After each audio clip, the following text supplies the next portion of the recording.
Hello, so today I'm outside in the fairy garden, a project that we've been working on, to share some of the latest doilies I've made. I'll include a link to this pattern in the description if you want to try it.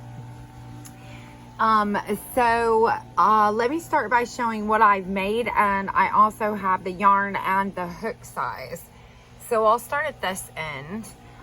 This one is made with one of the Yarn Bee hand-dyed Luxe. This is April Showers. It's a few years old. It's been in my stash.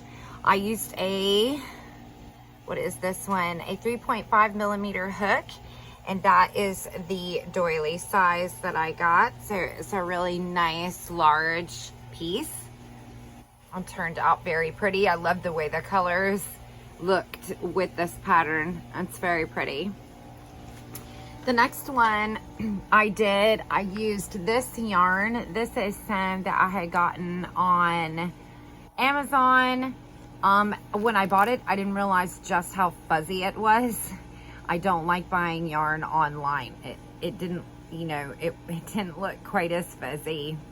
So I would not recommend this type of yarn for somebody who is not, I don't want to say advanced, but has some experience with doily making. You will get extremely frustrated if you have to frog this. It is not a nice yarn to frog.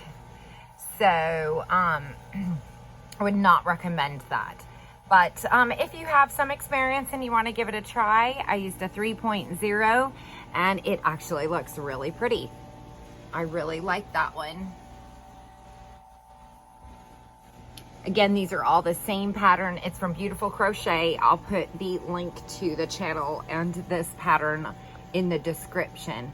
Here's another one I did. This is done with a 2.0 hook, and it is going to be done with the classic size 10 crochet yarn. I used the hot pink that came from Hobby Lobby.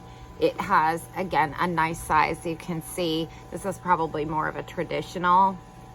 I like to use the size 2 with these.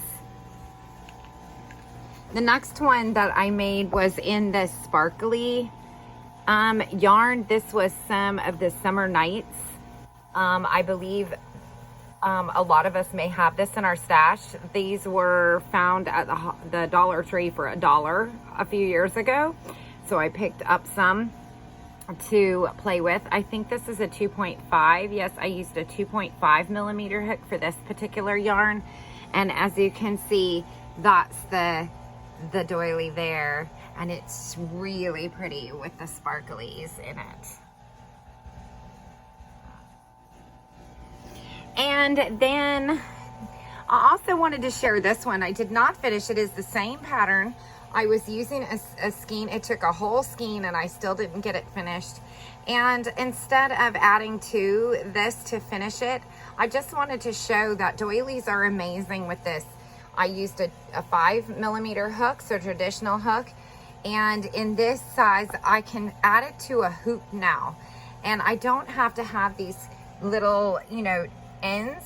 I can just stop my pattern when I run out of yarn and stick it on a hoop, or you can change the edging if you want and do a different edging, and you have a doily. It's so perfect for stuff like that. That one made a very large one, which I plan on putting on a hoop.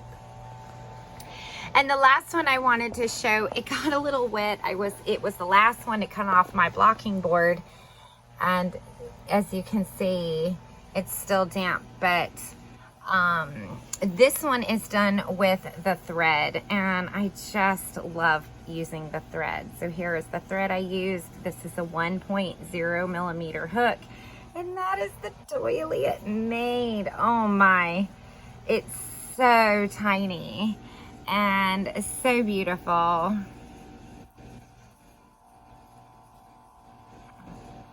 And it's very dainty. So this is just a very tiny, and you can see that same pattern, see the size compared to the others. So I'll stand up and give you a look at all of them together so that you can see how just a different yarn, a different thread size, but the same pattern, how beautiful that is. And I love them. And so that's it for now. I just wanted to share these that I've worked on. Check it out, the link in the description, and make some yourself. Play with different sizes. You know, doilies are just fun. And so now we'll say goodbye to the fairies. Bye from the fairy garden. There's a little gnome. Hello. Thanks for watching.